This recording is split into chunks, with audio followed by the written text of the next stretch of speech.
Investors who clicked on a deepfake ad featuring Elon Musk have come forward to report millions in losses.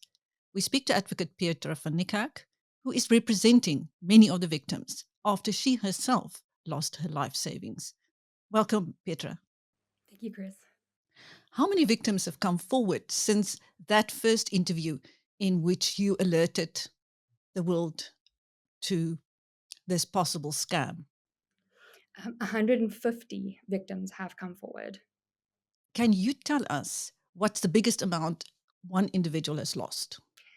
So far, a 5.5 million was the biggest amount that one complainant has lost to this company.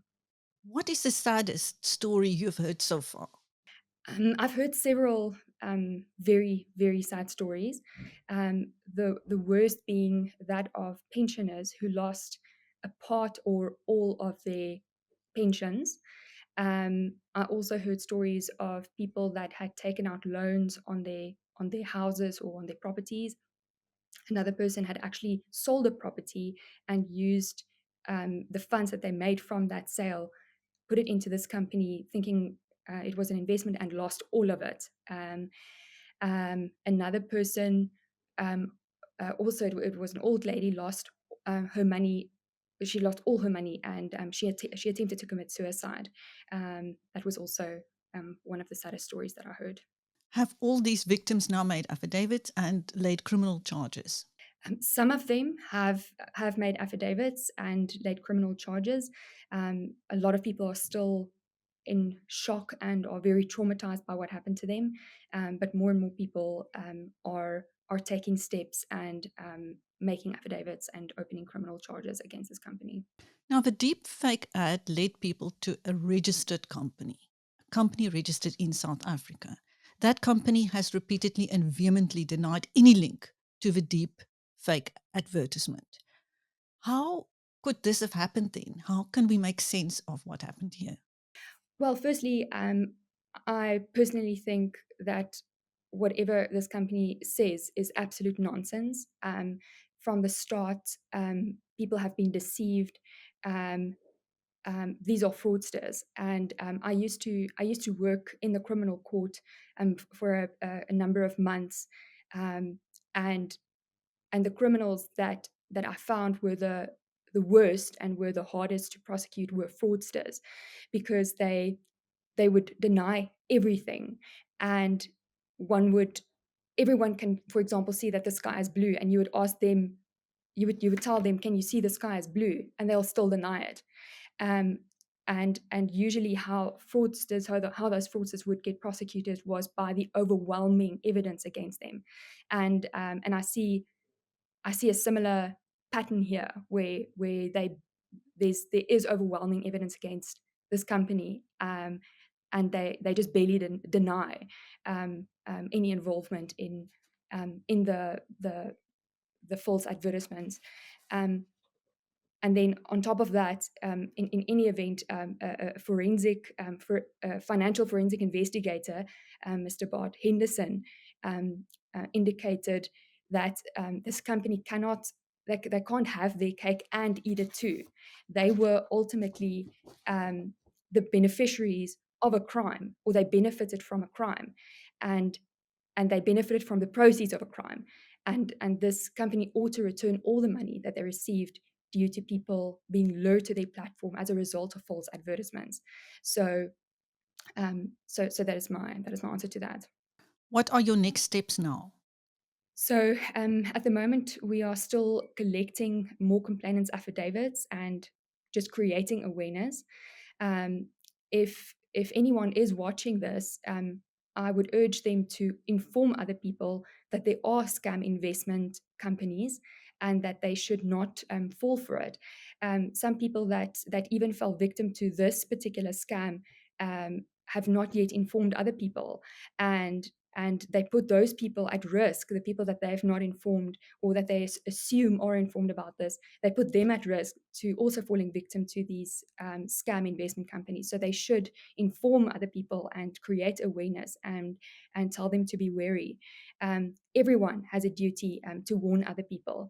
um, inform people to be wary that there are these that false advertisements are being used, that AI is being used in false advertisements to promote false investment opportunities. Create awareness as much as possible, so that other people do not also fall victim to these scams. Any other advice? I would specifically like to tell the people that have already fallen victim to these scams that initially one actually goes through stages of grief. The first one being denial. At first, I didn't want to accept that I had been scammed until I saw all my money disappear on this investment platform in front of my eyes. And and then the reality kicked in that I had in fact been scammed, and also what happened after that, that this bonus amount was offered to me, that can in any event not be withdrawn. It's not a deposit that goes into your bank account, or it's not money that you get back. Um, so one goes through stages of the first one being denial. You almost you can't believe that you have been scammed and that this happened to you.